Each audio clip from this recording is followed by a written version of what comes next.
Realmente no hay razón para no indicar que la Fed está lista para aumentar las tasas de interés en el discurso de Janet Yellen el viernes. Klaus Vistes en Pantheon Macroeconomic.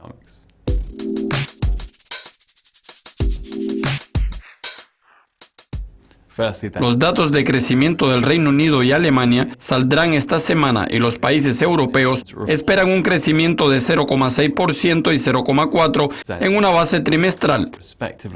¿Cuáles son sus expectativas de esas publicaciones? Creo que los números que usted mencionó, 0,6 y 0,4%, probablemente serán confirmados. Esa es la segunda estimación que obtuvimos del PIB.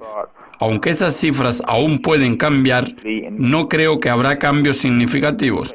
En muchos aspectos, los datos del PIB, en especial la segunda y tercera estimación, nos indicarán lo que ocurrió en el segundo trimestre y nos dará más detalles. Probablemente lo más importante y que va a suceder en el tercer trimestre es que tras el Brexit, la economía del Reino Unido va a desacelerarse, especialmente en inversiones, donde muchas empresas pueden retrasar las decisiones de inversión o incluso la contratación. Creo que el mercado se centrará en eso. La tasa de inflación de 0,6% en el Reino Unido ya es muy buena y volverá al estado pre-Brexit. Y no creo que observaremos otros movimientos en el mercado. Para Alemania, la tasa de inflación de 0,4% es un buen indicador. En el primer trimestre logramos ver un crecimiento relativamente fuerte.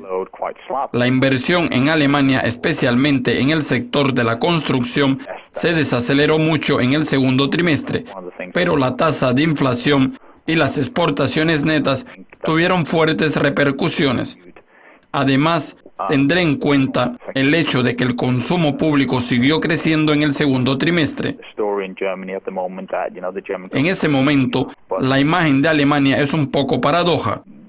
El gobierno de Alemania no está gastando lo suficiente y la causa de eso viene del año pasado, cuando Alemania tuvo un mayor excedente de lo esperado, por lo que el gasto del gobierno alemán ha sido alto, y espero que esos dos informes sean muy positivos. Janet Yellen el viernes pronunciará un discurso que podrá ofrecer más consejos sobre cuándo y si Estados Unidos aumentará las tasas. Algunos analistas permanecen escépticos y piensan que Yellen nos va a informar algo. ¿Cuál es su evaluación? Nosotros esperamos que la Fed aumente las tasas de interés este año y por eso el tercer trimestre puede ser muy interesante. También será interesante lo que Janet Yellen va a decir el viernes, en particular sobre los datos que fueron muy bajos en el segundo trimestre en Estados Unidos. Los datos del PIB fueron insatisfactorios. Creemos que los datos del tercer trimestre pueden ser mucho mejores y obviamente eso podría hacer que la Fed aumente las tasas y también hará que aumenten las expectativas del mercado. En términos de expectativas del mercado, está claro que los mercados son un tanque de digestión debido a que la Fed da un paso hacia adelante y dos hacia atrás. Pero realmente no hay ninguna razón para que no indiquen que la Fed está lista para aumentar las tasas de interés en el discurso de Janet Yellen el viernes. La Fed está realmente interesada en aumentar las tasas. Los datos muestran una imagen bastante clara de cómo la Fed debe actuar en términos de la función de reacción histórica.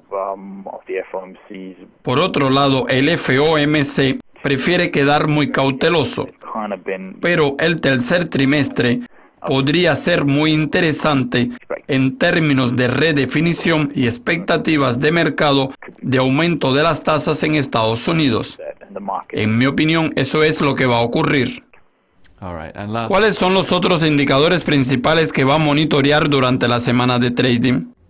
Sí, voy a esperar por el discurso de Janet Yellen que tendrá lugar el viernes y que es algo que todo el mundo espera. En cuanto a los datos económicos y a la zona euro, tenemos muchos datos de encuestas que deben publicarse esta semana, como son el PMI, los datos de la confianza de los consumidores y algunos informes de la oferta monetaria. Esta semana vamos a tener los primeros indicadores que ocurrieron en agosto.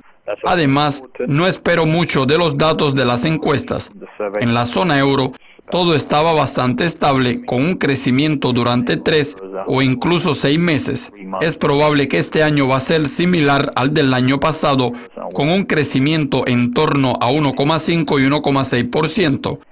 En este momento, eso es todo lo que nos ofrecen los datos.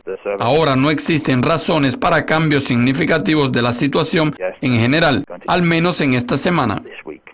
Muchas gracias, Klaus. Sigan conectados para ver cómo los movimientos del mercado se han desarrollado en el próximo episodio con Celeste Skinner. Adiós.